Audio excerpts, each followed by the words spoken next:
right now. Versus pulse chain. Versus pulse chain. We're going to be talking about this a lot in the next year. We are about to see, not financial advice. Please do not take this as financial advice. This is all speculation. 100%. I feel we are about to see the largest hockey stick you've ever seen in your life.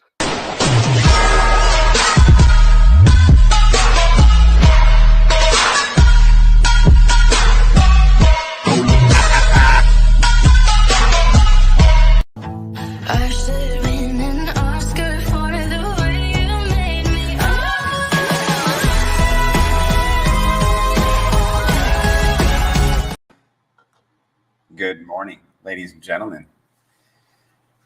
I hope everyone's doing very well today. I still get a kick out of that intro. Gets me fired up, especially on a day like this. Good morning, Willard. Hope you're doing good. You got your coffee? Everybody's in different time zones though, so you might be drinking something else this time of the day. I am on coffee right now because that's my time of the day. All right, it's time to start listening. Speaker, start listening.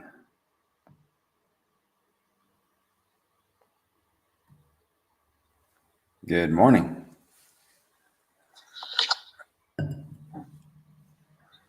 What's up, Banana? How are you doing? I'm doing good. How are you? Good. Making a coffee. All right. First coffee of the day? No, second. I actually went to the gym early this morning. So I drank coffee on the way to the gym. There you go. That'll get you through your workout. You know, get a cup of coffee beforehand. Yeah, I need the coffee in the morning. There's no way I could even get down there without it.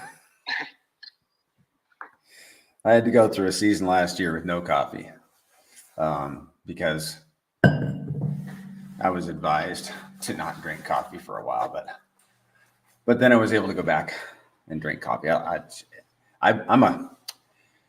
You could kind of go on both sides of the fence on the coffee versus, you know, if it's healthy for you or not. And I'm taking the side of, man, it's got those bioflavonoids or whatever in it. I'm like, sign me up. I want those. Besides that, I like it. I don't even know what those bioflavonoids are. Do you like coffee, like in general? Like, would you drink decaf coffee, or no, it's mainly just a caffeine source? Yeah, full leaded coffee with honey in it. That's how I drink it, and a little cream. But yeah, apparently what it does is, have you heard of the telomeres? They have something to do with how long you live in your body. The telomeres, and caffeine or coffee apparently lengthens those, which is a good thing. So I'm hanging my hat on that one, and I'm not going to take the side of it. Well, coffee's bad for you. I've done that before too. Yeah, I don't even know what the telomeres is really. You'll have to look it up after space.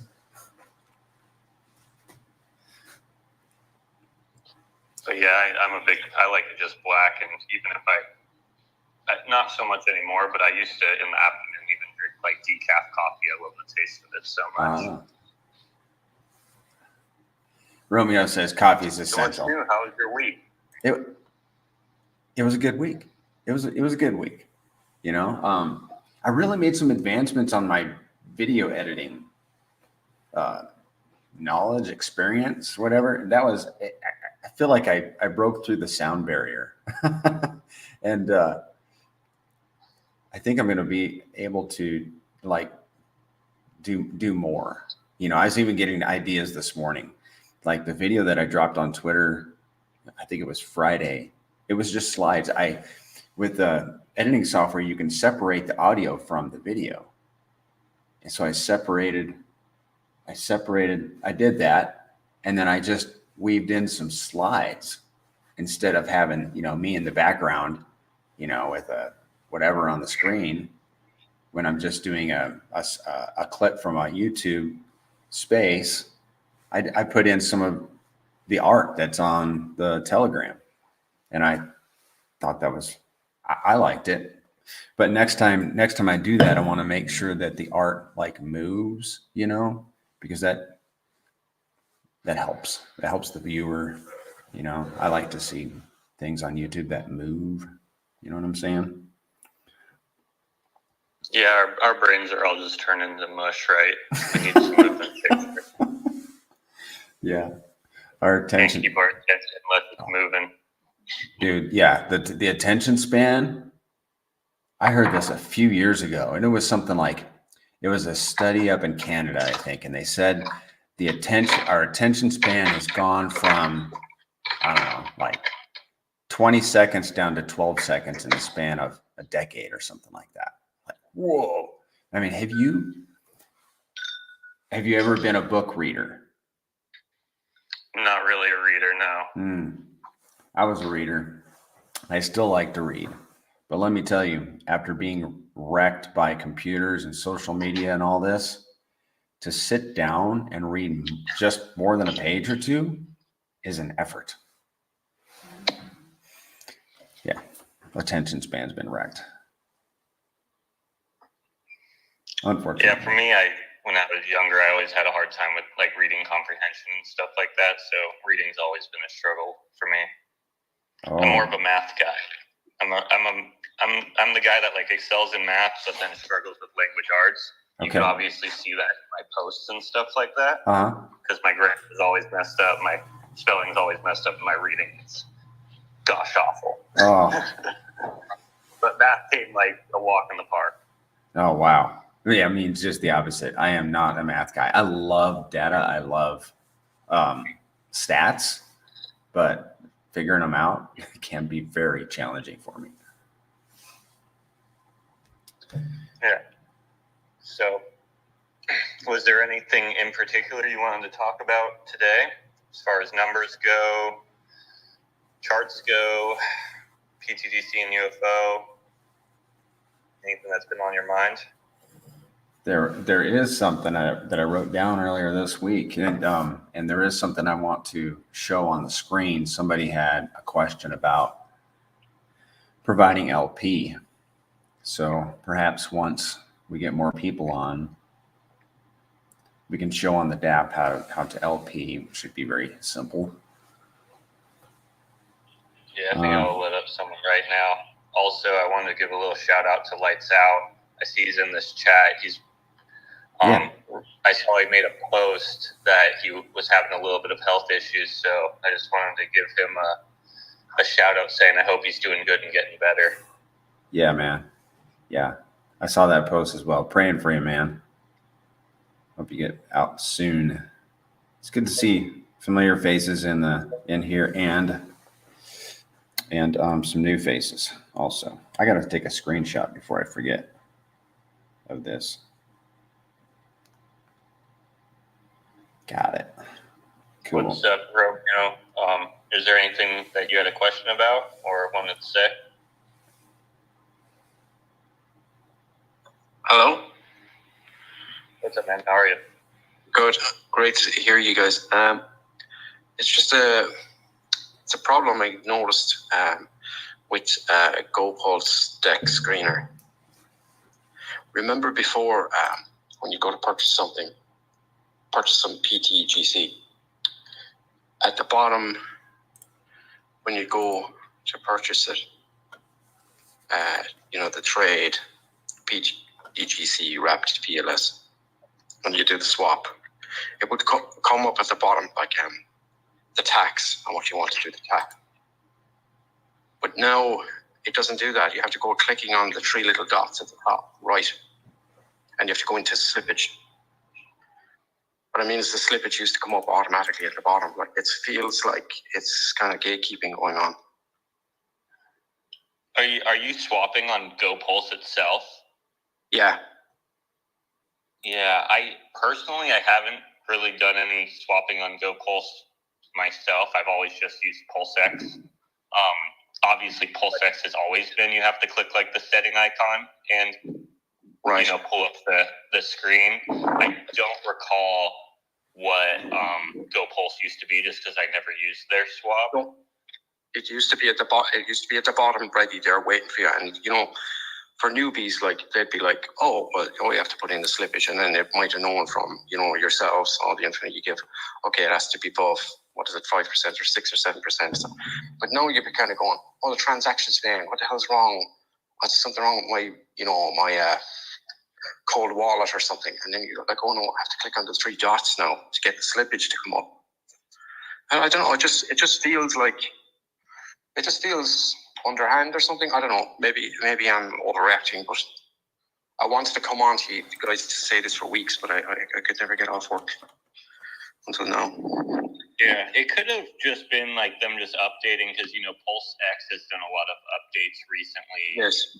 Okay. And maybe they're just doing updates as well. I don't really feel that way. I feel like most DEXs out there, the slippage is always kind of on the settings, and I feel like like how you're saying that for newbies it makes it really difficult to find, right? And that's one of the hardest parts about buying fee-based tokens is a lot of people get to that point and then they get discouraged because they don't know what's going on, because they don't understand what slippage is and why they need to go to this icon. So then they're like, okay, this is too hard, I don't know what's wrong, and they move on, right? But I do think it's a little bit important to have those kind of things behind a settings icon like that, because a lot of newbies shouldn't just start playing with that kind of stuff without like educating themselves, because they could be changing that setting icon to, let's say, 20%, and let's say they never change it back, and then they just start buying all their tokens that they want, and next thing you know, they're buying PLSX with 20% slippage and so on and so forth. Luckily, for what I've noticed, the RH team has been really, really good at keeping like sandwich bots out and stuff like that. So I don't see a lot of people getting run on this chain, which is just super awesome. It just shows that the PulseX devs like are really into saving the users money and not letting people scrape their money from them. Just shows how proactive they are. But yeah, I feel like something like that isn't like a gatekeeping thing. I think that's just a pretty standard thing with all DEXs, right? Okay. Because obviously we want as many people to find out about pTGC and UFO as possible. I just wanted to say, guys, the part is super hard, right? Like not even just on PulseX and having them change the settings, but still just getting them here to PulseChain. For especially a no coiner, it's a process. Yes. It's the promised land. If it was easy to buy, we wouldn't be early, though, right? So it's kind of like it's a reminder of how early we are here on PulseChain. Yes. I feel like those home DIY or model train type guys, on PulseChain, like you're kind of, it's not easy to do. It's like you're this hobbyist type of guy with crypto. It kind of feels like that, which is really cool. And I have to say, Zane and Prairie Banana and all the other people that are on every week, you're doing a great job. I love listening to you guys. You're absolutely superb. Well, thanks for everything. I appreciate you coming up and talking with us. Right. That's why we do this on the Saturdays, for you guys to come up and not only ask questions, because that wasn't even really a question, just to chat a little bit, right, and talk about what we have here on PulseChain and PulseX and some of the hurdles, even for like onboarding new peoples, and how we can get better about that, right? Because the easier we could make it for users, just when we do bring them here to PulseChain, not only for pTGC, but when we bring them here, if it is just by pTGC, if we actually give them like a user-friendly experience, then they're more likely to get more involved than just buying pTGC and completely forgetting about it for a year. If it's fun and easy, they might actually start really going down the rabbit hole, right? And if they really go down the rabbit hole, then they're obviously educating themselves to a new level. And if we can get these people to educate themselves to the new level, Now that's the next generation of hexagons that can now keep educating while we're educating as well. Because the more people we have educating, the stronger we become. Yes. Yeah, absolutely. Okay, thanks, guys. Yeah, no, thanks for coming up. Good. Robert McLeod has a question. He says he doesn't understand the exit tax and slippage. 7% in and 7% out. I agree with that. But he says it has you changed to 12%. What has you changed to 12%? PulseX? I don't know that I've seen a prompt to change slippage. To change slippage. But the exit tax, yes, you will pay it. If you're swapping out of pTGC or UFO, you're going to pay a tax. And then the slippage, correct me if I'm wrong, Zen, but 7% should work for UFO and 6% for pTGC. Correct. Yeah, I usually just throw 1% higher than the tax. So with pTGC, the tax or the fee is 5%. So I usually just throw it at 6%. With UFO, it's 6%. So you can just throw it at 7%. If you really don't care, it's easier really just to put it at 7%, and then you can buy both tokens at that 7%. You're not really going to miss out on anything. Okay. Let me know if that didn't answer your question, Robert.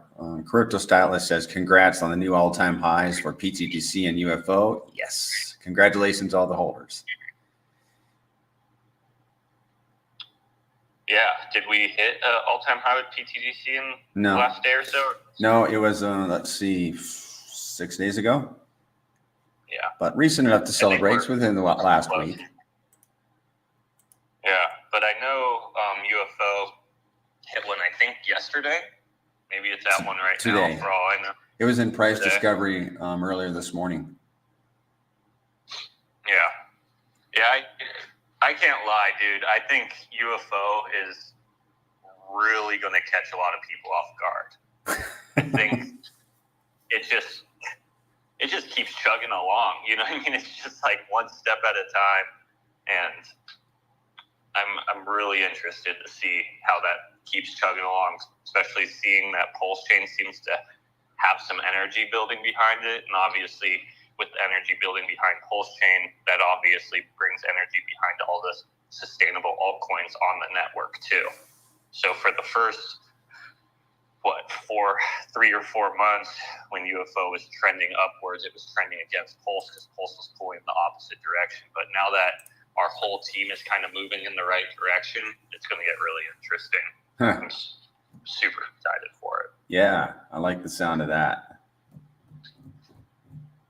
Yeah, Robert says, in reference to the slippage and the tax, he said MetaMask or PulseX only works for the buy-in. The exit has to be 12 or the transaction fails, is what he says.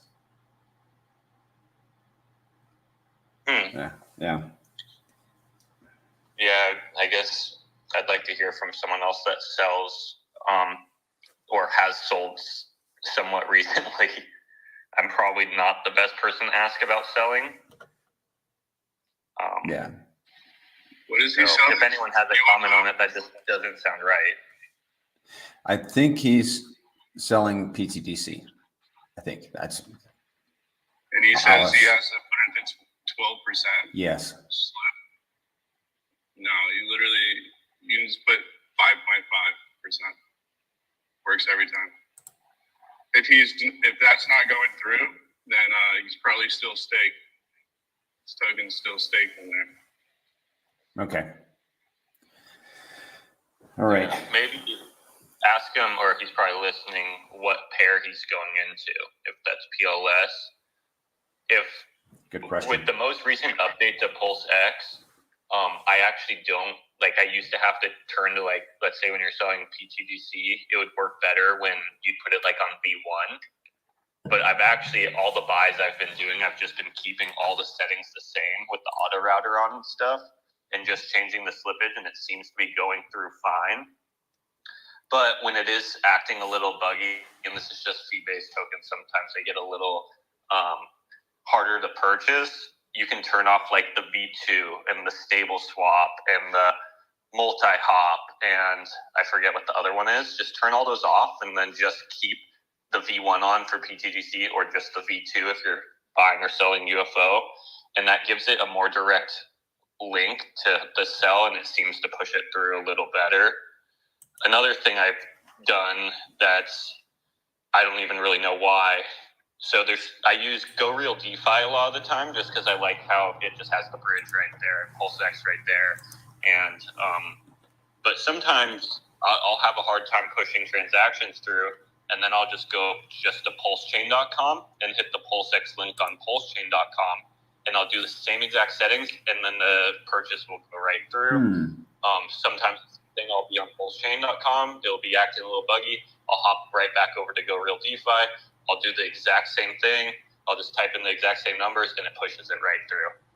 So that's kind of whenever it is acting a little weird, I kind of just run through those steps.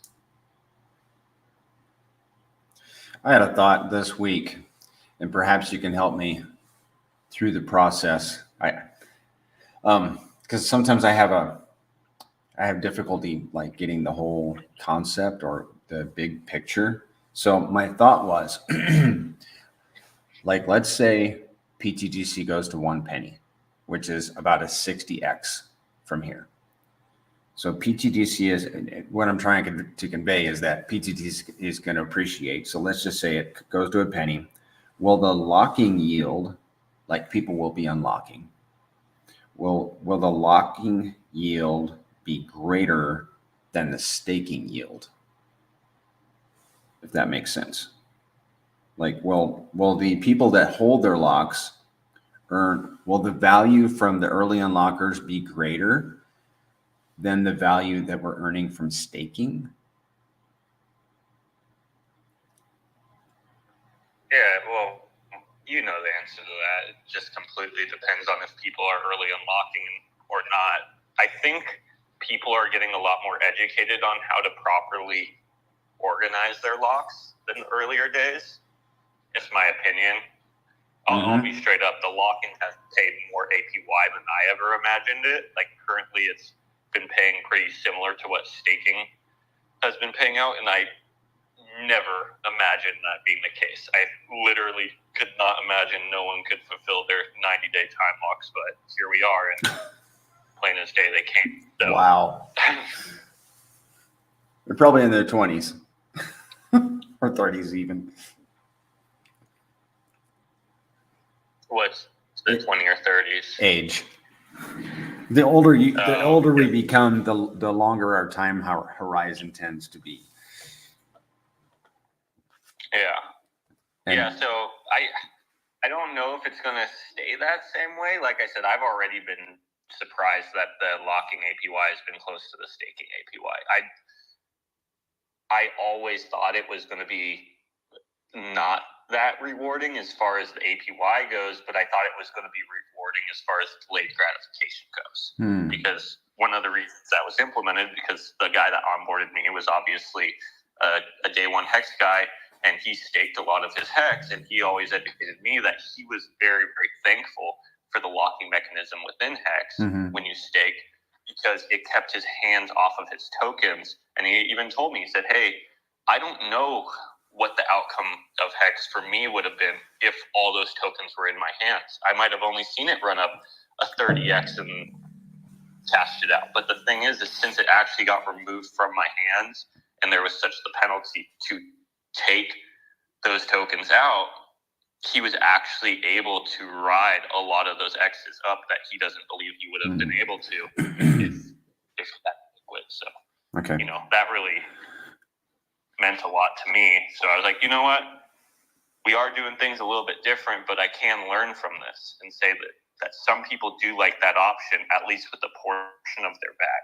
Maybe not the whole thing, obviously do ladders, maybe you split it half and half, but people see value in the delayed gratification, and they know that they have human emotions, right? And that's like one of the huge basics of pTGC and UFO is like, we understand humans have emotions, so we're like trying to build mechanics and webs that aren't reliant on human emotions and more reliant just on mechanics, right, and math. And that's one of the things is humans can recognize and say, okay, I have emotions. What can I do to separate myself from emotions and just know the code's doing this code's thing and be along for the long run, right? Right. Because as these things go up and down, you feel every emotion possible. You wake up one day, it's up 30%, you're euphoric, and then the next day it's down 15% and you're bummed again. But that's just what markets do, right? Right. They want you to feel these emotions because they want to have you trade out and, you know, make decisions at the wrong time so they can buy cheaper and then sell higher. And, you know, it's a game. Yeah. But that's what's good for us. As that game moves up and down, as the markets move up and down, even as people just ratio trade RH tickers, like you see that a lot right now. You see a lot of like ink money flowing into Hex. These are Hexicans technically ratio trading their RH tickers. Well, the thing is since our web is connected to all these RH tickers, as users are ratio trading these numbers back and forth, that's causing arbitrage bots in our pools to then go and fix prices. And then pTGC and UFO gain value off of this because we're supplying the liquidity to this system. And this is going to happen forever. Like even for the first year of Pulse Chain, I've seen the narrative of, you know, the best performing RH ticker switch to every single RH ticker. First it was Pulse Chain, then it was PulseX, then it was Inc, then it was eHex, and now it's Hex. You know, maybe it stays on Hex if it keeps outperforming, but I wouldn't be surprised if, you know, a few months from now when, let's say, PLSX starts to outperform, then that a lot of that money just ratio trades into PLSX. The early people obviously make gains. Most of the people usually don't win in that ratio trade because ratio trading usually isn't the best thing. But the thing for us is we're not doing any of this trading. We're just supplying the liquidity, and we're making value off of this supplying of liquidity and bringing that value back to our token and bolstering up the price over the long term. And ultimately, that's why our price just keeps appreciating, right? Because the mechanic is doing what the mechanic's meant to do. Yeah. So back on the topic of when pTGC goes to a penny, will the locking yield be worth more? It will be. I was thinking about it while you were talking. It depends on how much you lock. You know, if you lock up a little bit of tokens or a lot of tokens, that determines how many rewards that you get when people early unlock. So if you locked in a lot of tokens and then the price runs up to a penny and somebody early unlocks, then your a lot of tokens or a little tokens, whatever, it would be ratio depending on the price of the pTGC at the time. So I kind of figured it out. Yeah, well, one thing that's interesting about that is all the APR in pTGC is technically paid out by volume, right? So as the volume increases and as the price of pTGC increases, you technically, or let's say the volume stays the same, but price increases. Well, then you're going to be receiving less pTGC tokens, but the same dollar value in APR for the most part, right? But the APR from early unlockers actually doesn't work in that same mechanic. It just works off of 30% of their bag gets taken. So it technically could equal more APR if the people who are unlocking are technically big bag holders. If it's a bunch of small bag holders, maybe it doesn't equal out, you know, because how I look at it is as time goes on, the people who are locking might be smaller bag holders because they're fresh people coming in, and obviously they're buying in at a little bit higher price, which means they're getting less tokens for the same dollar amount. Right. So if those people get a bunch of X's in the short term, and let's say they are like, oh, I'm up 3X, like I'm just going to take my 30% hit and go. It might not be that many tokens spread out amongst everyone. It really just depends. The bigger unlock, obviously, the more tokens everyone gets. Right. Yeah, there's a whole strategy to that locking thing. I mean, I've run through so many scenarios in my mind. I have quite a few 90-day locks that are going to be mature in, like, I think 2 months. And I have tons of notes, and I'm just going to have to sit down and figure out what it is that I'm going to do. I've had a lot of time to think about it. You know what I mean? And I don't need, the beauty of it is I don't need to do anything.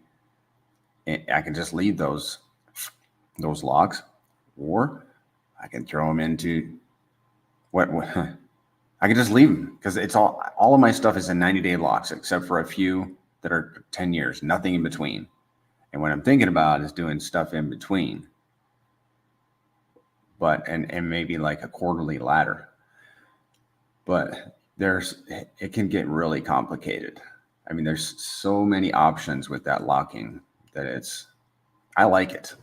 I like the options. My one suggestion would be to make it not complicated. Which is my tendency. Yeah. If you're making it complicated on yourself, you're overthinking it. Yeah. Yeah, that's good advice, especially for me. Yeah, keep it simple, stupid, right? KISS. Dion. Right, so do I need to start making things complicated, or just kidding? I'm just playing. Do you have something, Coach, that you wanted to say to complicate things?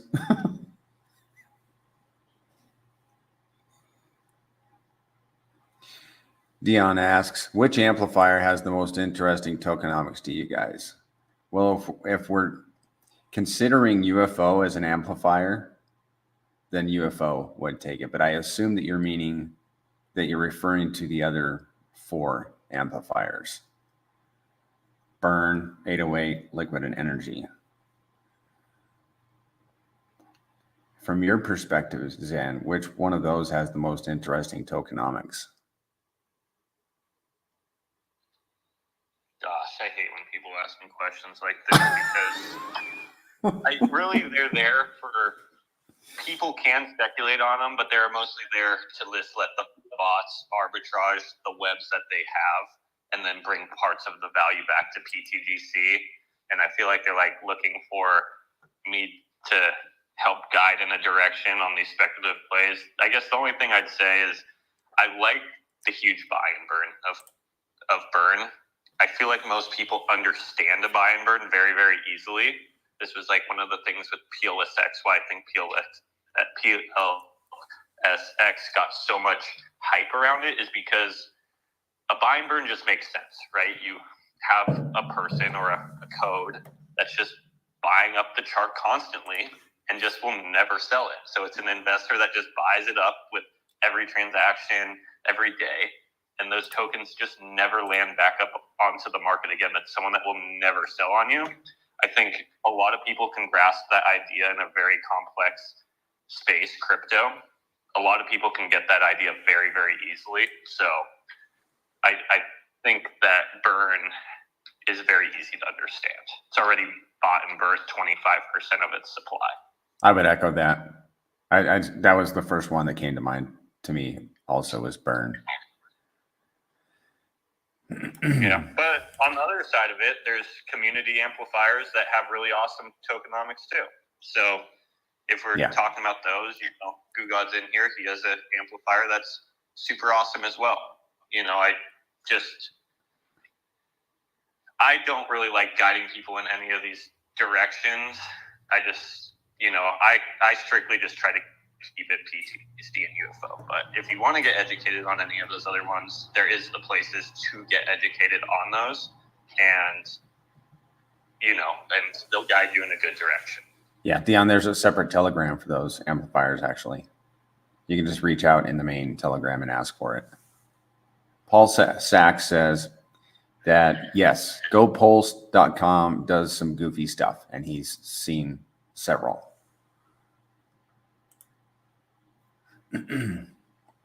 He has several examples of goofy stuff that it's done. Well, the volume on Ethereum and Pulse have been heating up. I've been keeping track of the volume, and I posted some images in the Telegram this morning. But let me just do a little snapshot here from back in July. Let's see if I can get an average here. Average on Pulse. This is actually August. Let me go down to July. And I'm not being really picky about the days that I'm selecting here, but from July 19th to the 29th, the average volume was 10 million. And let's go to some recent days, recent 10 days or so. Average was 29 million. So the volume on Pulse has increased. And I think it even goes without saying that things are heating up. And in that time, do you have written down what the volume on V2 is and how that's heating up, or do you just have the total? yeah, I don't have it. I just go to my deck screener and I select it'll be, I just go into the URL, deckstrainer.com/pulse chain. Let's see what I get. I don't know that it's breaking it down by V1 or V2. Yeah, I wonder that, because how I look at it is like pTGC is obviously V1, but majority of the alts are all V2, so you can kind of see where the money is kind of flowing. If a lot of the volume, or it's usually all the volumes in V1, but you can see if V2 is actually appreciating too. If V2 is appreciating, that means a good portion of that money is flowing into the alts of the ecosystem. But if it's just staying in V1, in my opinion, that kind of shows that a majority of all of it is just circulating in RH tickers, right? Because pTGC is one of the main V1 pairs that is a non-RH ticker or a non-farm, for an example, because all the farms run through V1.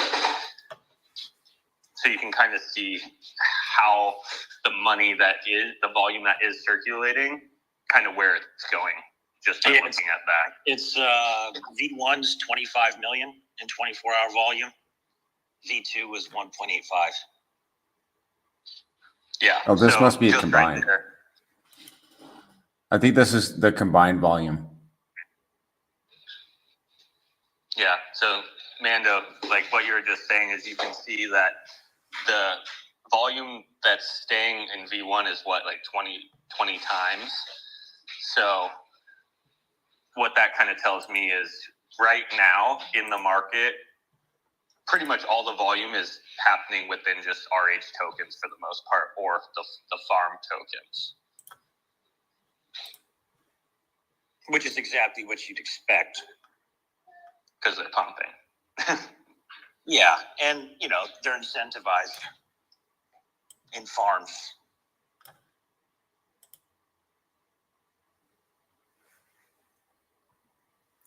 Another interesting stat is we're gaining an average of 18 holders per day in pTGC.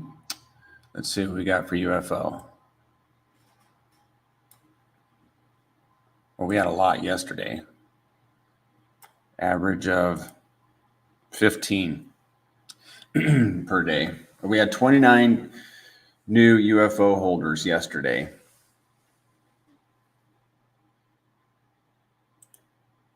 And UFO has, yeah, that's pretty good, I'd say.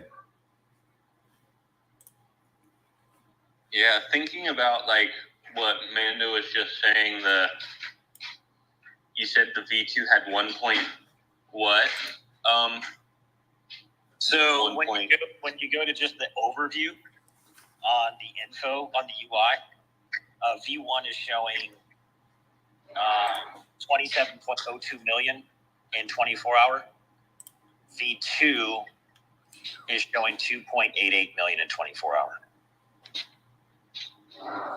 27 million, 2.88 million. Yeah.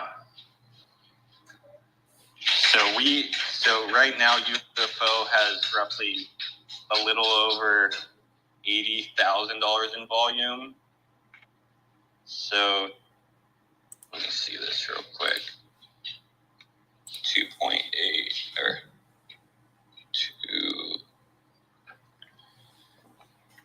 2 divided by 80.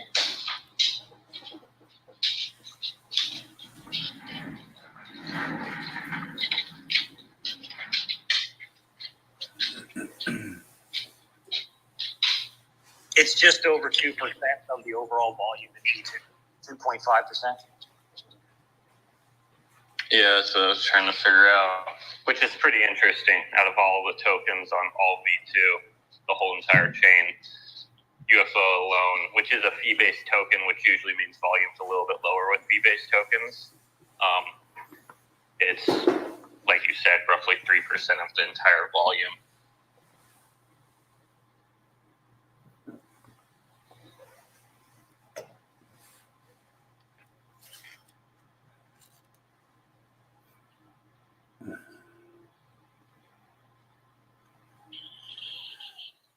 Does anybody have any questions? Any burning questions or comments? Crypto Dave says pTGC is the unicorn of Pulse Chain. I agree. It is so unique.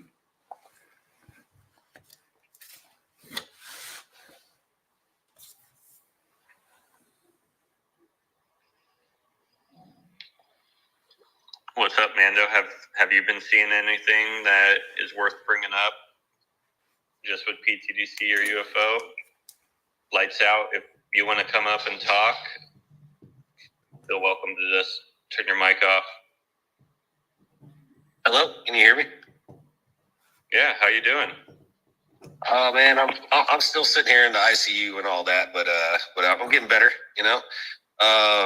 But you know, I just wanted to commend the team and the effort and all the stuff that you guys have put together. You know, all the marketing and everything that you did last month.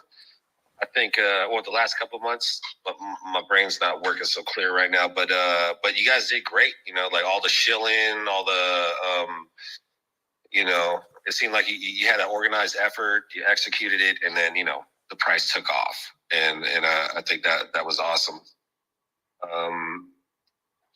What was that? I had one little request. It's a small one, but it's like, if you actually had like let's say like a weekly or a monthly report kind of tweet or something like that, that we could all retweet. You know, I think it's kind of important that, you know, some of the Hex guys, some of the Maxis, whatever, they see how much, you know, exactly how much the DAO is voting to buy of like RH coins, you know? That's a great idea. Yeah, yeah. And, you know, it's you know, when someone like me, you know, like I'm day one Hexagon, you know, all the old guard, they all know me. But if I'm retweeting that versus like making a post about it, you know, like is a kind of a big difference Yes. in the hostility that Yep. comes around, you know? Also I was gonna say, you know, like the whole like I've been, you know, watching pTGC, listening to all the streams and everything like that since maybe December. And I never really seen any kind of hatred headed your way until there was a YouTuber who made a comparison. You know, this is how pTGC gets its yield. This is how Hex gets its yield, and I think this one is better. And you know, I would say like if people could avoid that, I think you could avoid the slings and arrows that were, you know, that headed your way. You know, That's good advice. One day I actually woke up and it kind of irritated me because all of a sudden I seen like a lot of my old Maxi friends and they were on the attack, and I'm like, whoa, what did these guys ever do? You know, I never seen pTGC like, you know, make any kind of mistake when it comes to like marketing or anything like that. And then, you know, then I saw a clip of a certain YouTuber and I was like, oh, okay, I can see why they're all mad now, you know? And yeah, it was, I mean, you know, they're I've never seen any kind of anger like that before. And so I thought, yeah, maybe that might be a good thing to bring to your attention, to the attention of the influencers or anybody who does like YouTube for pTGC, you know, or Twitter for that matter. I mean, we've been trying Yeah. to behave and win properly, but that's a very good reminder for us. We appreciate that. Yes, and you know, yeah, and that's about it. And, you know, other than that, man, congratulations, you guys killed it. You know, like this is you know, I've been saying it for the longest time, all the way back in like I think January. Like this thing is a blue chip. You know, it's gonna be one of the top performers in Pulse Chain, and I think that you know, with the addition of the UFO pools and all that, like who knows? It could be number one, you know. And you know, I don't want my other maxi buddies to hear that, but it is what it is. You know, this thing is that good. You know, it's one hell of a machine. You know, how much? You know, I'm day one too. Mm-hmm. You know, and every time that you know the Dow buys RH tickers and burns them into the supply, it's a good thing. Yes. Look at now, if you're going to design something, if you look at, there's so many different blockchains out there in the world that you can build on, right? Yes. So if you say, I think that Pulse Chain and Richard Hart are building something amazing, right? Well, if you're going to build a protocol, number one, what are you going to fund it with? Well, you have to fund it with the assets that you think are the most valuable on the chain. Yeah. That's RH tickers. So literally, that's all that the system does is benefit RH coin holders by constantly buying it, supporting the chart, burning it into oblivion, you know, into these LPs. But at what point do we have to say, because I'm a Mexican, I'm not a maxi, but I've been there since day one. But at what point do we have to stop pandering to negative energy maximalism versus just making people open up? And look, for example, when K4K did that video, right? I thought it was great.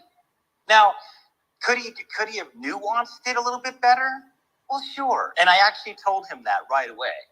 And we actually spoke to that right away. I don't know if you were there for that, but we actually had a space. No, wasn't there. We had a space almost immediately about it, brother. And told K4K that, like, hey, you know, have a little bit more nuance because you're always going to get that backlash kind of a thing. But I mean, at some point, we have to realize that Pulse Chain is a global, worldwide, unstoppable blockchain that anybody can build anything on. And I'm sorry, but you can't, for the life of me, convince me that we have to pander to maximalism for the rest of Pulse Chain's existence.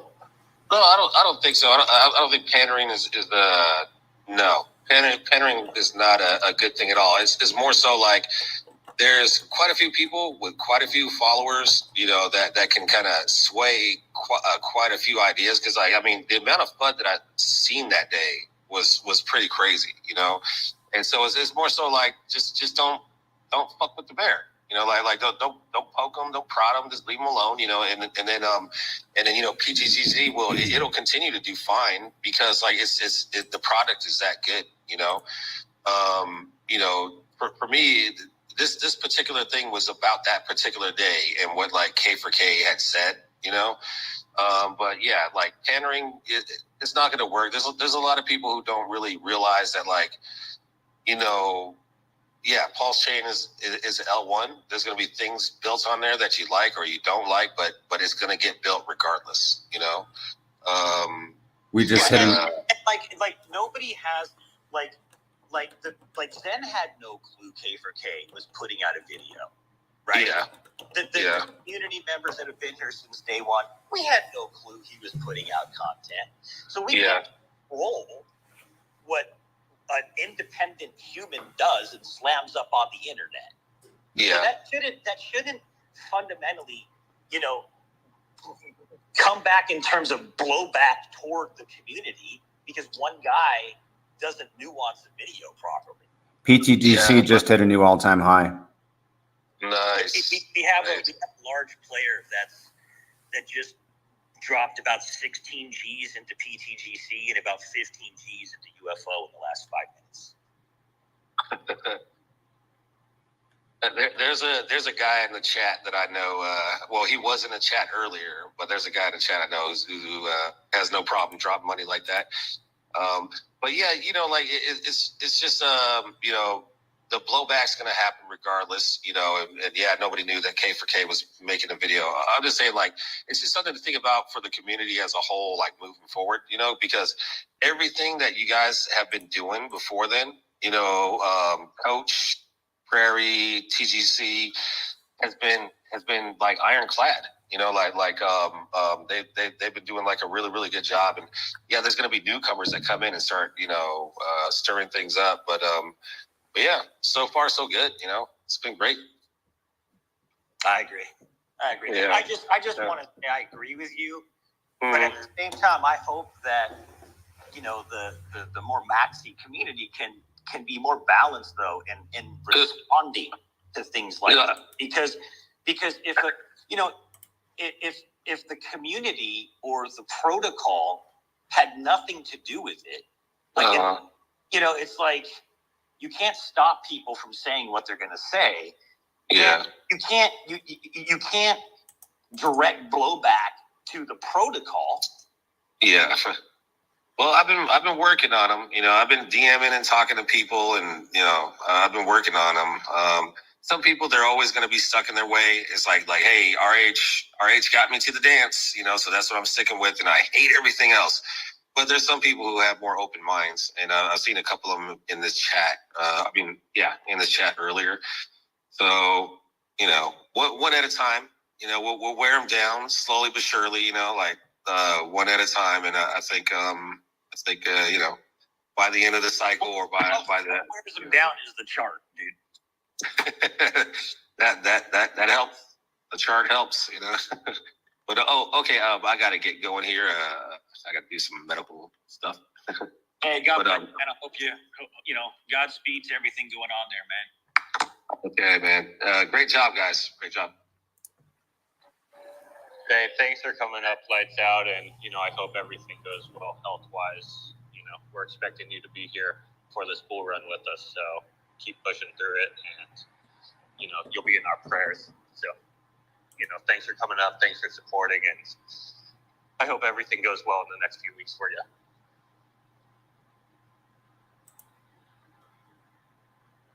This is the honey badger. Watch it run in slow motion. It's pretty badass. Look, it runs all over the place. Whoa, watch out, says that bird. Hey, is Coach talking?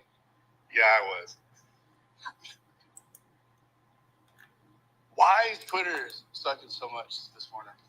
I'll come back.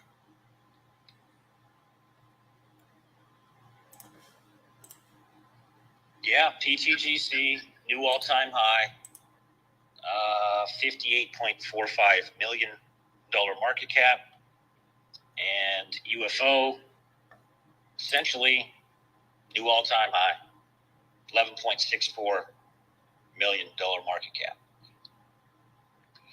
Pulse chain, 5687, and Hex is currently at 0.018, about 3.4% on the day.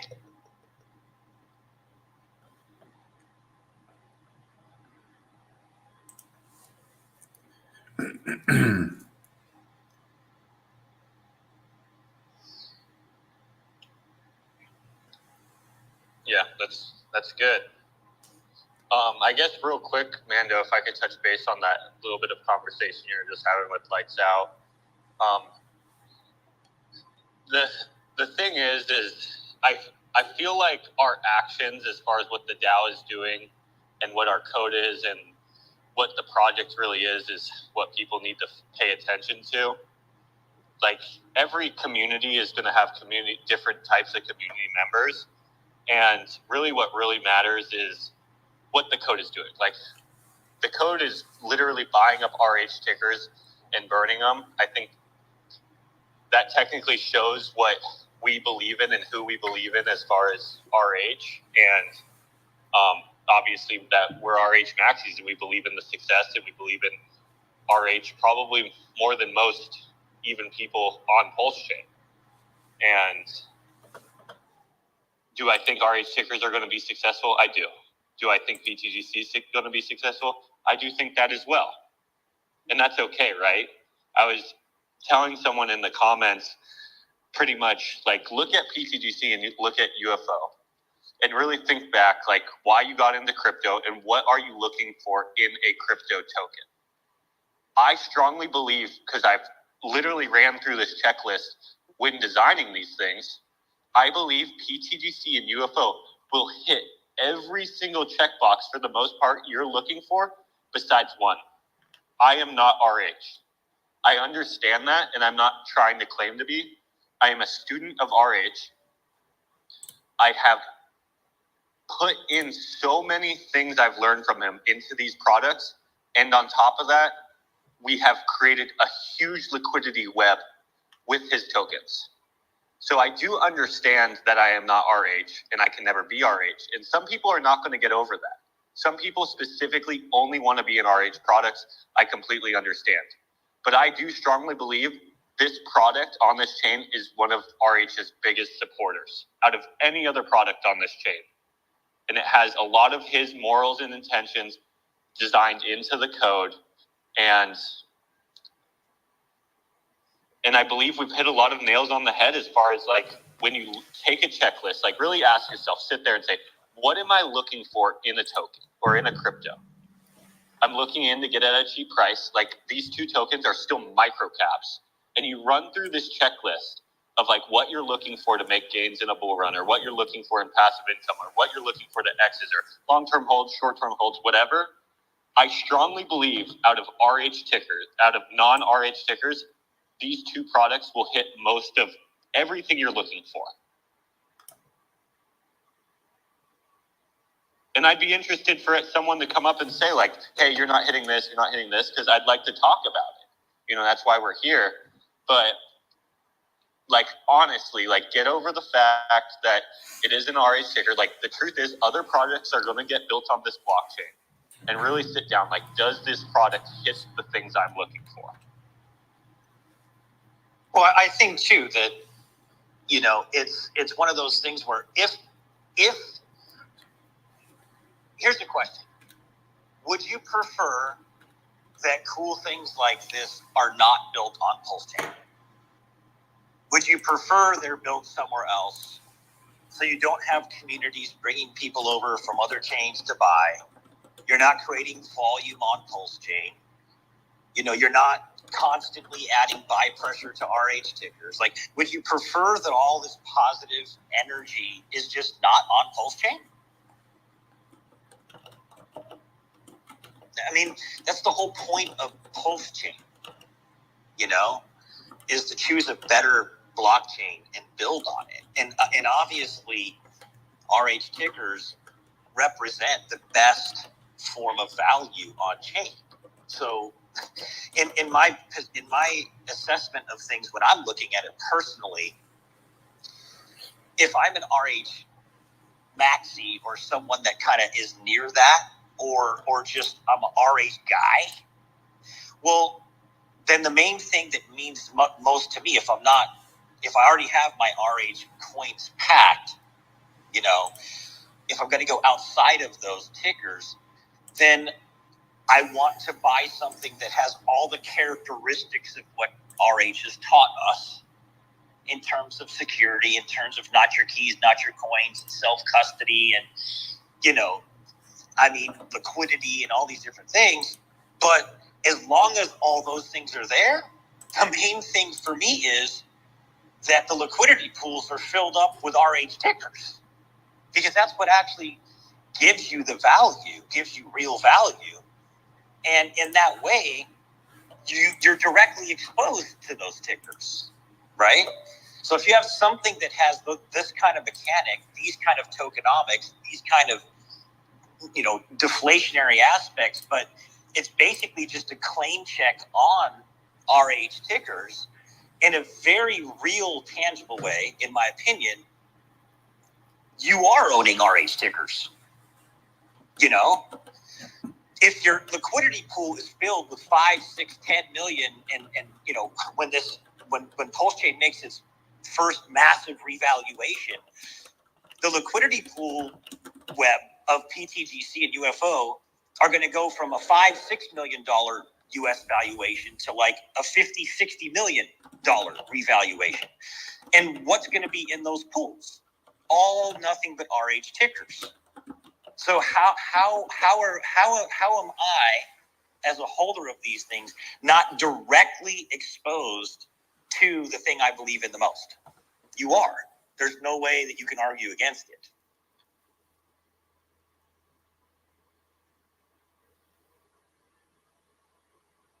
So, in other words, in my assessment, it's the best case scenario if you're not directly in an RH ticker to be in a protocol like this, because it's the second best thing that you can do if you're not in directly RH. Yeah, and on top of that, you're not going to be able to get an RH ticker at a 10 mil market cap or a 50 mil market cap with tokenomics that are designed to push upwards. They obviously get the same gains that RH tickers get just due to time liquidity and how ratios work. But the fact is you can actually be in front of the curve on something. And I still believe we're in front of the curve with all RH tickers, but obviously they're at different levels of market cap, right? They are bigger pools that need to fill. They're heavier. We're the tail and they're the dog at this point. And a portion of people's portfolios, they are going to take it to these speculative tokens on any blockchain. This isn't just Pulse Chain. So as a community, as Pulse Chain, don't we want to make sure that the blue chip alt that money will flow into, no one's going to just come that's new is going to just come to this blockchain and only get RH tickers. Or some people will, but a lot of people will land on this blockchain. They'll grab their RH tickers, and then they're also going to look for the undervalued speculative altcoins. This happens with every blockchain that's ever existed ever. So don't we want to make sure that these products that they land on also support RH tickers that have the same criteria that we've been educated on through RH is built into the code. So when they land even in the speculative tokens, it's still just helping the blockchain as well. That's what makes the most sense to me. But and then also, the K for K thing, I feel like a lot of that backlash is also the fact that he was one of the first bigger influencers that obviously was mainly only talking about RH tokens to kind of go against the grain and say, hey guys, there is going to be other great projects built on this blockchain. And when the first people start going against that grain, there's always going to be that backlash, right? And I think that's where a lot of it came from also. So I'm personally very, very thankful that K4K did start educating people on pTGC and UFO, because obviously a lot of people listened to him. Even though there was a lot of backlash and he got a lot of hate for it, at least they now know about us and what we're doing. And maybe they aren't going to accept the pill right then, but I do believe slowly, as more people keep educating them and then they start to actually try to understand the system instead of just putting on the blinders right away or, obviously instantly reacting back, I do think they'll start to understand that there is going to be altcoins on this blockchain. And if there is altcoins that people are going to land on when they come to this blockchain, we want those tokens or those altcoins to also be RH maxis.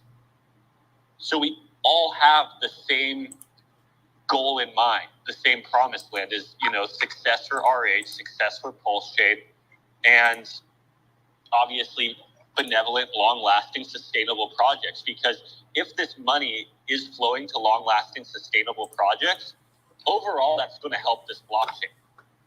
If we have great projects built on this blockchain, a lot of the time, the users come for those altcoins. They're not only coming for the blockchain itself. For an example, BNB.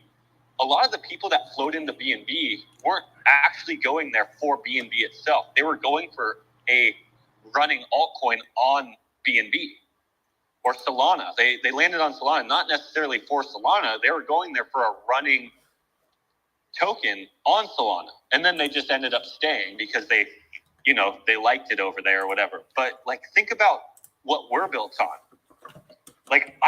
Ever since Pulse Chain came out, I've literally, the only reason I've even transacted on ETH is to bridge across the Pulse Chain. I couldn't even imagine going back over there.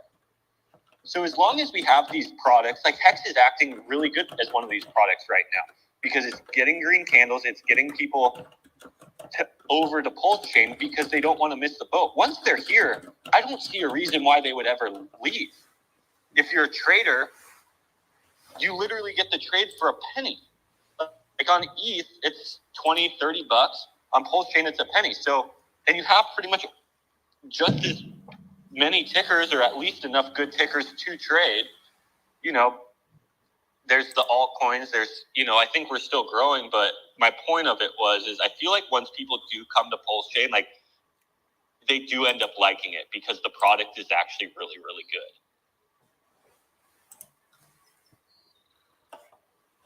Yeah, I was just telling B. Roots on a phone call that, since Pulse Chain launched, I've just lived here. I don't even touch other blockchains. Well, and it's because the product's super good. So just imagine, because people flow to where the gold rush is, right? So Solana, there was tons of money moving over there. It was pumping, so people went over there. But there's just a bunch of rug pulls and scams, and really it's not that great a place. Or, BNB has its positives. But I really feel like when the gold rush comes here to Pulse Chain and people flow over here, I don't really see the reason why they're going to even want to leave after a certain point. Especially if the tokens that they're getting into are sustainable and have longevity, so they don't have to worry with Solana that they get in for a day and then the next day it rug pulls. These tokens have been bonded with Pulse Chain from the very, very, very bottom. You don't get that opportunity on Solana. Solana's already done 100x. But with pTGC and UFO, PLS is still half of SAC rate. Obviously, if PLS runs 100x, well, we get all those X's because we're tied racially. And then if we do any X's on top of that, we multiply that by PLS's X's. Literally, RH just made a huge tweet about this, obviously with the comparison of Hex, but this comparison works for every token built on here. Most tokens don't see this because they don't have sustainability and longevity. But with sustainability and longevity, you actually get to capitalize on the X multiplier theory. And we even saw this in the last run-up of Pulse Chain. Pulse Chain ran up a 4x. We did a 10x against Pulse Chain, so we ran up 40x.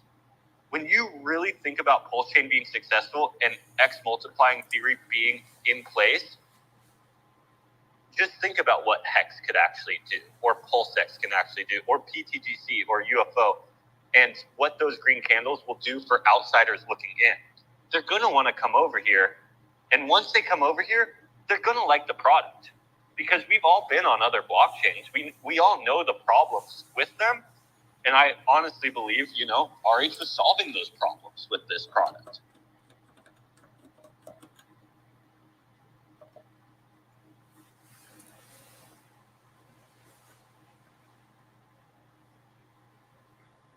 Yeah.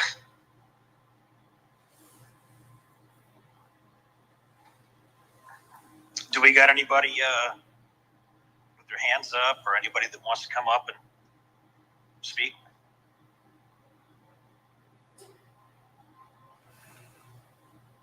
No one has their hands up right now. If Got anyone, I got a breakfast I gotta hit in about half an hour here, getting ready to go. So, Zen, can you hear me?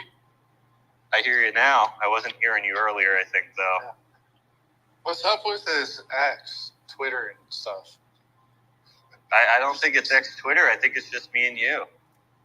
Well, we're like, never mind. But anyway, it's just to talk to the points that he's talking about. If you are a new individual to the ecosystem and really don't understand the metrics of what he was talking, and just the RH tickers, basically that tweet was talking about is if somebody put their pulse into Hex, that's going to rise both tokens because of the liquidity pool. So imagine all the liquidity bondage between Pulse X, Pulse, P Hex, E Hex, Inc. I'm just talking about UFO for that instance. And if they do well, just because of the liquidity pools, UFO will do amazing. Just on that kind of aspect. So, taking out emotions and looking at it as a logical standpoint, mathematically,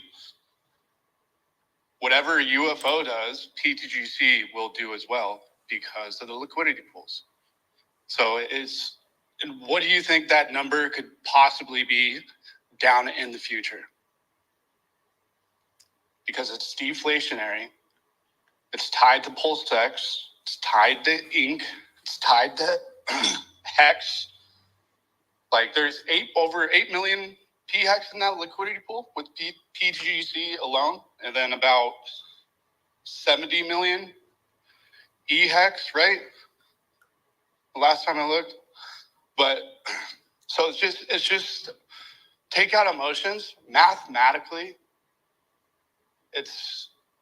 we design these things to do very, very well. Very well.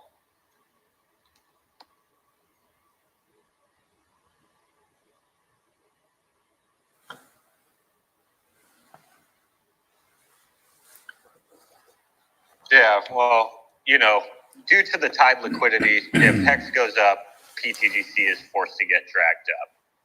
If Inc goes up, pTGC is forced to get dragged up. If Pulse goes up, it's forced to be dragged up. So at a certain point, you just have to kind of swallow that pill and just know, like, these are heavily bonded in liquidity. I would say UFO probably has one of the biggest liquidity pairs with Hex on all of Pulse Chain. And after you kind of understand that and just, really sit back and look at the math behind the protocols, they're deflationary, ever adding LP, and you think about it, like, why do you think Pulse X is going to go up in price? You think Pulse X is going to go up in price because of all the trading volume of the whole entire DEX gets pushed into one token, and it buys and burns it, and then that makes price go up. That same mechanic is built into pTGC and UFO in a little bit different of a twist. Obviously, we created our own liquidity web, bring the fees, but that same math that everyone is banking on with Pulse X is built into pTGC and UFO, and it's at a $10 million market cap and a $50 million market cap. So it's a pretty small cut compared to Pulse X. So it's a lot easier, obviously, to get the X's in the beginning. As we grow, obviously, with pTGC, all that liquidity is burnt for the most part. So if Pulse Chain does a 50X, take that 2 million liquidity, and it pretty much turns into 100 million liquidity. And if you look at other blockchains, there just isn't altcoins with 100 million liquidity. So we would probably be one of the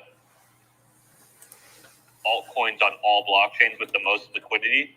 But the nuance of that is we make money off of that liquidity. With other tokens, we'll use Shiba Inu as an example because we were looking at it recently. It has, like, if I remember correct, 30 million in liquidity or something. Mando could correct me because I was looking at it with him. But the thing is, they don't make money off of that liquidity. That's just there for people to buy in and exit out of. But with our unique system, the more liquidity that we have, the more value actually gets extracted from the whole entire market moving up and down, and pulled into these singular assets, which then in turn pushes them up in price, which then also increases the liquidity, and then that's kind of the snowball effect occurring. That's kind of what I've been telling people lately is just calm down, understand that there will be other products on this blockchain. Calm down and really think about it. And think about how the tide liquidity is, how the X multiplier works, and how the tokenomics within pTGC work. And you start to come to conclusions. I've even told people before, like I've ran numbers of Pulse Chain being successful, and the numbers that happen with pTGC and UFO are scary to think about.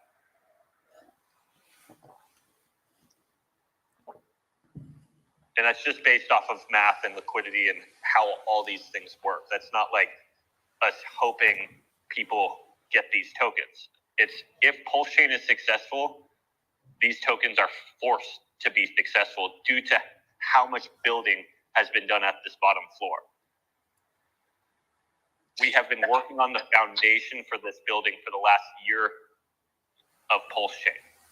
And the more we can build this foundation, the higher the building is going to be.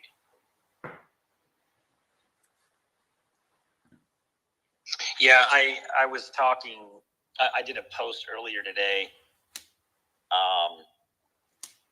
that was just talking about what I call the great revaluation, right?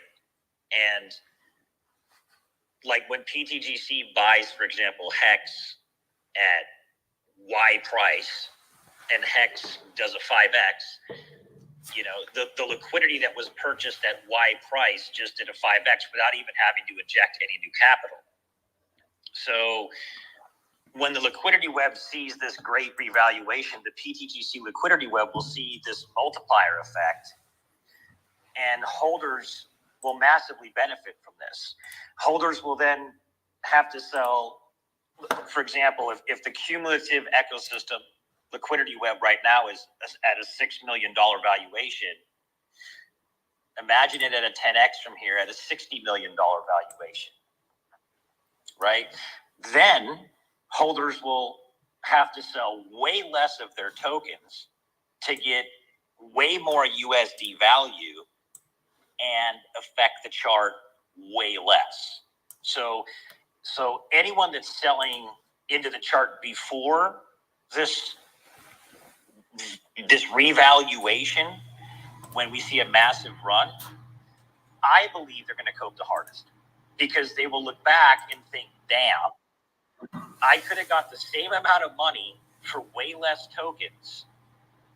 And because there's such a larger valuation of the underlying liquidity web, it would have also affected the chart way less, right? And so when you were talking about SHIB, when we looked at the current market cap to liquidity ratio last week, it was a $12 billion market cap with around $30 million in liquidity.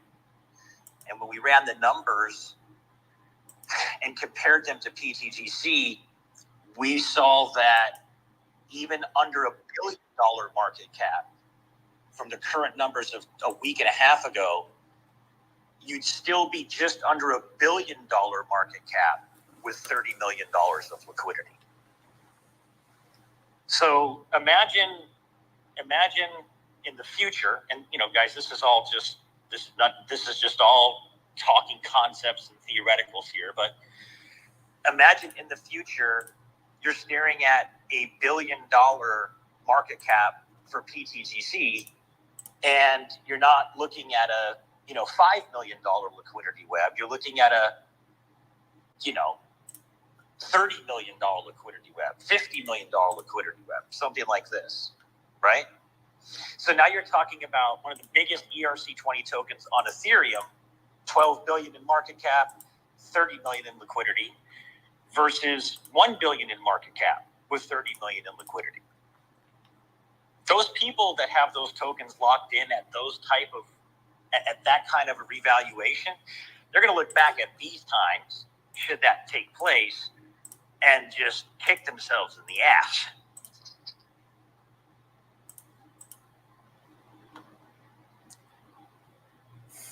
So I think that between now and then is just massive opportunity because of the way that the system is set up.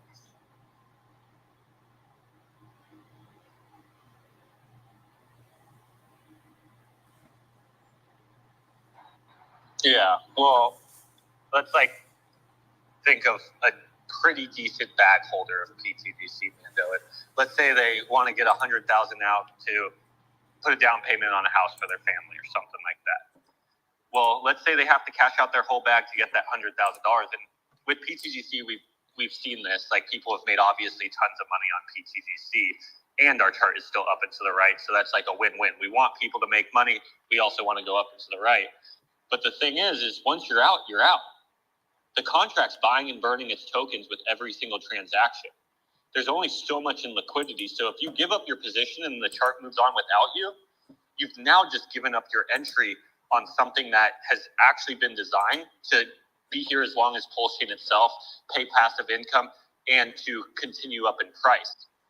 Obviously, there's going to be ups and downs in that system, but we've seen, if you kind of zoom out and look at it in an average, it's on average going up and to the right. So if you think about it, if someone gives up their position now for $100,000 for the down payment on a house, we are happy for them. But the thing is that reevaluation, right, Mando? Let's say that's not that far away. Let's say that comes in a few months on Pulse Chain. Well, then you could have taken that $100,000, and that might have only cost you a tenth of your bag, and you would have had way more liquidity to put it into, so you wouldn't even have hurt the chart, for one, because there'd be 10 times the amount of liquidity. So one, you just put a little dink on the chart. For two, you only touched 10% of your bag, and you still got that down payment on the house for your family. Bingo. Yep. So now you still have 90% of your bag earning you passive income and appreciating in price for the rest of existence of Pulse Chain. Yeah, that's why, to me, if you don't recognize that pre-Pulse Chain going into, new all-time highs, at least to like 3 zeros and a 3, 3 zeros and a 5, you're just, to me, there's such a massive opportunity between, and there's always an opportunity because of how the mechanics work, but there's a massive opportunity to build this thing on Pulse Chain at the lows.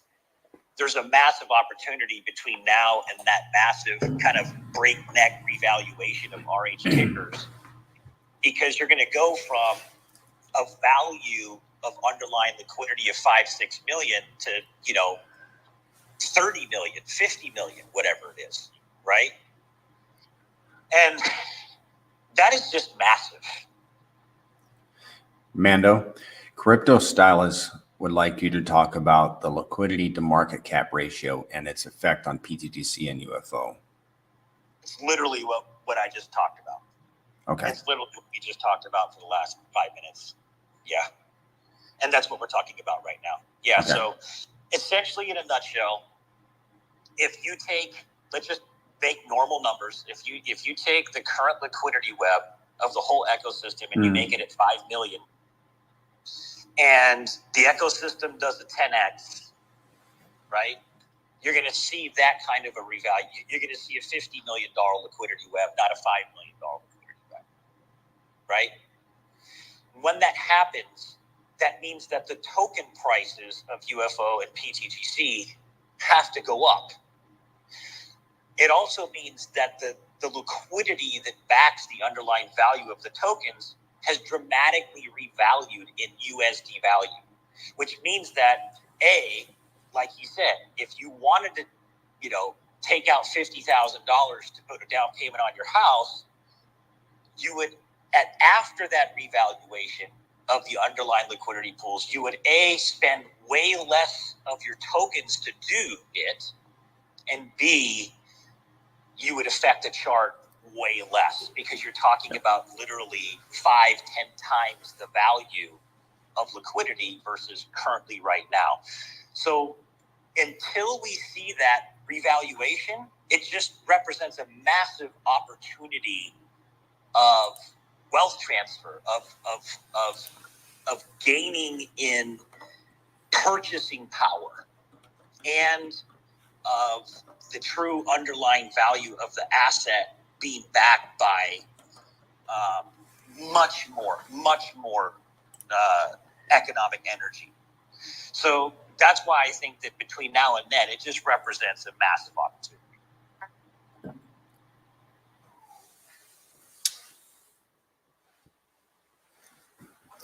Thanks for that. Yeah, I mean, when you can look at SHIB and you can do your own market analysis right now in 10 minutes, if it's at a $12 billion market cap with 30 million in liquidity, I don't think that there's anybody that's in SHIB that doesn't feel very comfortable, with their position. But if you're looking at a crypto that's, $1 billion market cap with the same amount of liquidity, how much more are you comfortable? Now, these aren't forward-looking statements. It's like Coach said, we're just talking about theoretical models that if this happens, this is mathematically what would happen. It's not a guarantee of anything. But if this happens, this is what would happen in terms of the valuations of the liquidity pools, because they're all in RH tickers. At that point, holders now, if you think you're benefiting now, you would massively benefit from that revaluation later, because you would have to spend less tokens to get more money and affect the chart that much less. And then on top of that, Mando, just to add the cherry on top, right now we've been operating in a ecosystem that actually isn't in our favor, because we're a volume and volatility based protocol. And currently here on Pulse Chain, there hasn't been a lot of volume. Recently, it's upticked a little bit. Obviously, our chart's been upticking a little bit. So that should be a little example of what this ecosystem actually does when the base ecosystem actually starts going up in value and up in volume. Naturally, we start going up in value and up in volume. And obviously, as we go up in volume, we know what happens. Our buy and burns become bigger. Our LP ads become bigger. Our reflections and rewards become bigger, which in turn is APR. If all those things increase as the blockchain increases in value, the protocol becomes stronger and stronger and stronger, which is kind of the twist to that metric. Is last time Pulse Chain went up 4x, we went 40 because of that twist in the metric. Is as the Pulse Chain network became stronger, we became even stronger. Let's remember, when that happened last time, there was no UFO buying and burning pTGC with a $5 million liquidity limit. On top of that, we've also distributed our tokens way more since that point 6 months ago. So there's more holders now, and a lot of the whales have somewhat decreased their back ecosystem as much. So this is happening in the background as we just kind of chug along, which creates obviously a better scenario for this next run, right?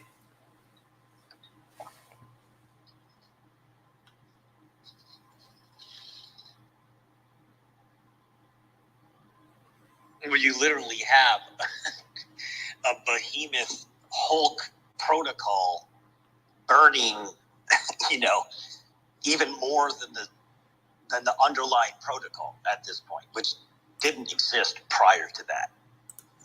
So yeah, it's an obvious massive difference. And you're seeing it now. Look at the chart.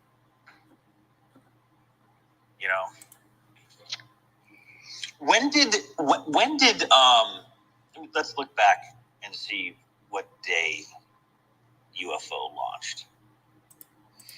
So it launched April 29th. April 29th. Let's take a look at this real quick. May, January, February, March, April. So 1, 2, 3. Yeah. I mean, pretty much since April, if you just draw a little line, I mean, since the launch of UFO, it really just kind of put a floor underneath the pTGC. You don't see some massive downtrend on pTGC after the launch of UFO.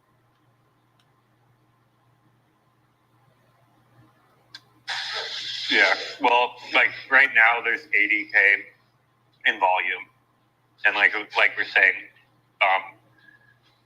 the environment we're in is still not the best environment as far as volume goes. So as pulse chain becomes successful, this should go up. But even at these low levels, it's still buying and burning $800 a day of pTGC. It's buying $800 a day of UFO. When you start to add that up every single day, and now if you think about the volume increase, if the volume increases, let's say 10x, well, that $800 is now $8,000 a day. So just imagine a scenario which is pretty easy to reach. A 10x in volume would only be 800K a day in volume, and that's from majority of the liquidity. With $8,000 a day of buying. I would think any ecosystem, no matter how big it is, would be happy with that.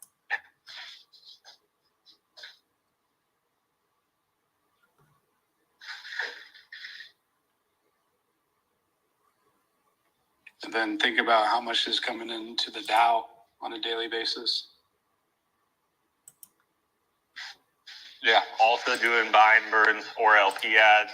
Even the LP ads, half of that's a buy onto the chart, technically a burn because it gets sent to the dead address, and the only way those pTGC tokens could ever be sold again is if someone buys them again. So for them to even hit the market, there has to be another buy for those exact pTGC tokens, getting them into someone else's wallet, which then, yes, they could be sold back into the LP pool from there, but they could never be sold twice. And that's what's important to think about. And that's what I always try to explain to people with the RH tickers. Every time we buy HEX, for an example, we just recently did it. Last few weeks, we bought tons of HEX and LP'd it. We are never selling that HEX because we burnt it. It can never be sold unless someone buys it out of that liquidity web, out of that liquidity pool. Yes, then they could then go and sell it, but we could never sell it. So it's technically, from our standpoint, it's a buy and burn.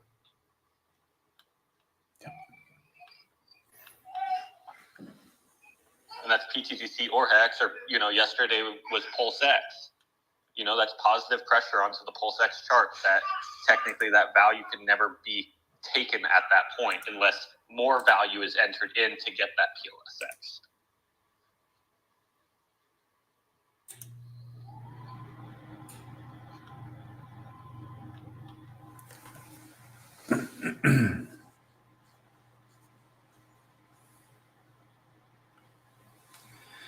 It's a pretty quiet space for a Saturday. And new all-time highs. It's great. I think people are just getting complacent.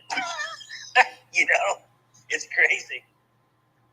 Almost a $60 million market cap, with Pulse at 4056. It's like half of SAC rate still. Like, my God, just imagine Pulse Chain just doing a 5x of SAC rate. Let's go to 3 zeros and a 5. And what does that do to the entire ecosystem without even a human buy on the chart? Makes me smile.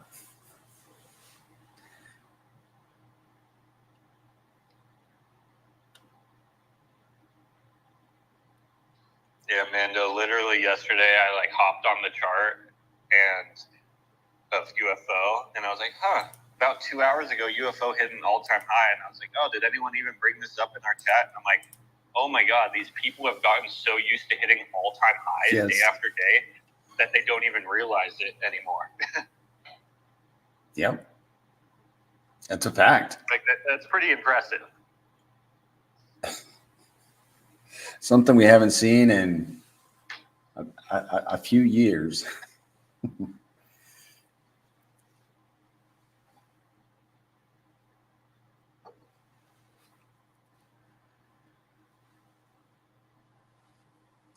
Does anybody want to speculate what's going to happen on October 31st?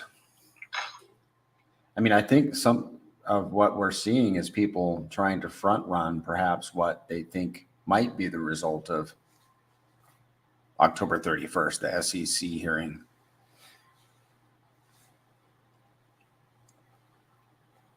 I personally think that RH will or has already started, or people are front running it right now. I think Pulsion and Hex need to be somewhat up for that hearing to make RH look better. If I was in RH's shoes, I would want my products to look better that I'm going into court about. So I think that has something to do with it personally. As far as the court case itself, you know, who knows how that will go. I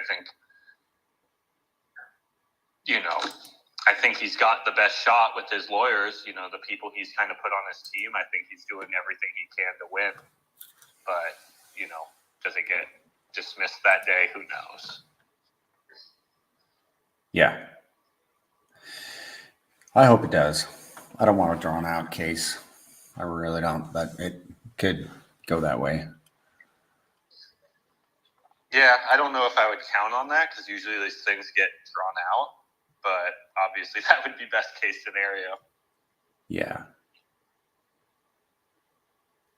I think the SEC has been dropping cases recently. That's what I've heard. That's true, though. The timing isn't in our favor. They've had so much backlash lately that at some point they're going to have to, like, kind of change their ways a little bit, because obviously what they've been doing for the last 5 years has technically been wrong and in some forms illegal. So hopefully we just have good timing, you know, and it works in our favor. Yeah, and I wonder how the election, because I wonder how the election is going to affect, you know, like if the case is thrown out October 31st, then, you know, then it's thrown out. But if they have another meeting, hearing, whatever that is, you know, after the elections, I wonder how the elections could perhaps affect the outcome of the next event, the next meeting.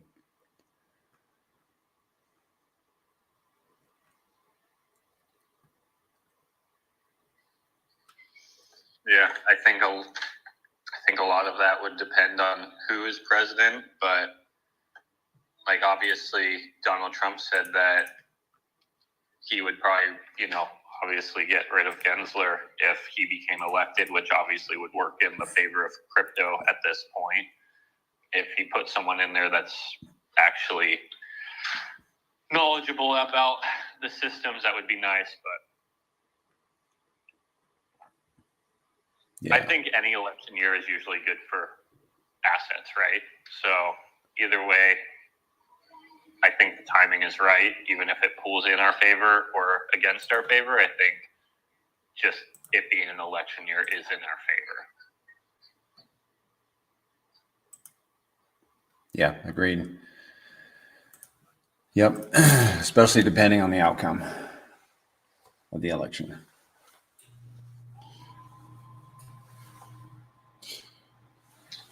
If anyone wants to come up and ask questions or add comments, feel free to. If not, Mando, Coach, if you have anything to add to this space, we can kind of run into that. But if not, I'm probably going to close it down since the energy's dying down.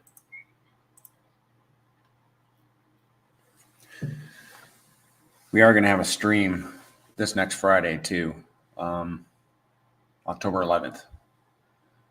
It's going to be myself, Zen, Crypto Stylus, and Crypto Kindness. And we're going to post it on my channel, and it'll be on Kindness's channel also. And we'll have a space again Monday, 8:30 p.m. Eastern, and then another one on Saturday. Awesome. Yeah, man, I'm good. I've got to go to breakfast right now, but I can walk in. So appreciate your time, guys. Thanks for everybody for being here. Yeah. All right. One last thing. Zen, can you hear me? Go ahead. Yes, I do. All right. So October 11th, so the 1 year anniversary on that Friday, we're going to be doing a meetup at Common Theory in Kearney Mesa. If you want to go to my Twitter, the directions to that place is there. It's in the San Diego location. So anybody that wants to come, more than welcome. The last time there was about 11 to 13 people, so it was a pretty good turnout. And there was a non-pTGC holders, by the way, there as well. So if you're a pulse chain or a hexagon, come on down. It's just a great vibe, and it's a 1 year anniversary. So, Coach, did you say you posted that information on your Twitter? yeah. And it's Okay. pinned. It's pinned in our Telegram as well. Okay, cool. Thanks, Coach.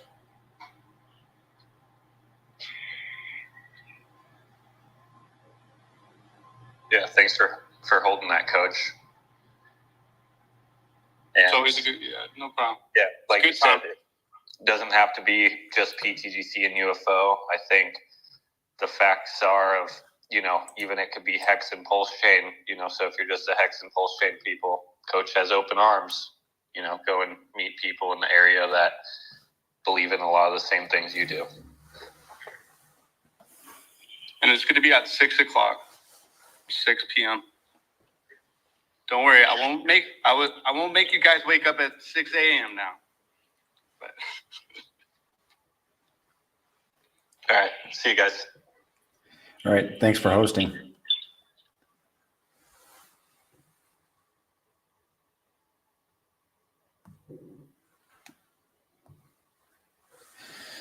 All right, ladies and gentlemen, thank you for coming. Subscribe to my channel if you're not. And we'll see you guys on Monday. Have a great weekend. Bye.